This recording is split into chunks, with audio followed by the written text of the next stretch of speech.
Apakah Anda tahu siapa yang menemukan benda ini? Transmisi daya listrik jelas sangat sederhana. Mengapa menggunakan listrik tegangan tinggi? Kita semua tahu itu. Ini adalah penentuan elektron dalam kawat. Arus listrik dihasilkan menuju gerakan. Tetapi semua kabel memiliki resistensi yang kurang lebih ketika elektron bergerak di dalam kawat terus-menerus menabrak atom dalam konduktor. Dan tumbukan ini memanaskan atom. Pada titik ini, listrik diubah menjadi panas dan ada kehilangan energi. Menurut hukum Joule, jumlah panas yang dihasilkan sama dengan kuadrat arus dikalikan dengan resistensi. Ini berarti di bawah premis resistensi konstan. Semakin banyak arus yang ada, semakin banyak energi yang hilang. Apakah ada cara untuk mengurangi kerugian transmisi daya? Dan jawabannya adalah menaikkan tegangan. Karena daya sama dengan tegangan waktu saat ini. Dan tegangan tidak ada hubungannya dengan pembangkitan panas. Pahami kebenaran. Selanjutnya, mari kita lihat perubahannya.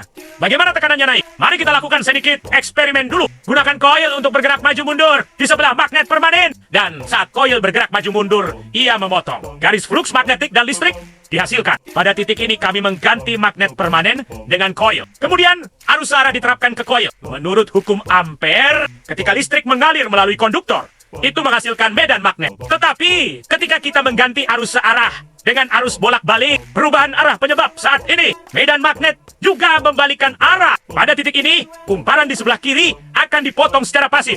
Oleh karena itu, garis fluks juga menghasilkan arus. Ini setara dengan transmisi udara. Sebenarnya, ini adalah prinsip pengisian nirkabel ponsel. Jadi, kembali ke bisnis. Mari kita ubah bentuk koil. Bungkus gulungan di kedua ujung inti besi. Inti besi terbuat dari lembaran baja silikon dengan permeabilitas magnetik tinggi. Ini membantu untuk melakukan medan magnet lebih efisien. Dalam sistem ini, arus masuk dari kumparan di sebelah kiri. Kami menyebutnya kumparan utama. Kemudian output koil sekunder di sebelah kanan, menurut hukum induksi elektromagnetik Ferrari, besarnya tegangan sebanding dengan jumlah kabel. Jadi, jika jumlah untayan kumparan stimulasi lebih banyak, kemudian arus output akan menjadi lebih tinggi. Alasan yang sama jika itu adalah kumparan utama.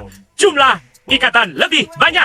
Kemudian, outputnya adalah tegangan rendah. Mari kita lihat seluruh proses transmisi. Listrik ditingkatkan ketika keluar dari pembangkit listrik. Kemudian dialihkan melalui saluran tegangan tinggi. Setelah sampai di daerah, melalui gardu untuk turun terlebih dahulu. Dan kemudian, tegangan rendah melalui jalur distribusi. Di transformator bak lebih jauh. Dan kemudian diangkut ke ribuan rumah tangga. Itu prinsip dasar transformator. Apakah Anda mempelajarinya? Monolog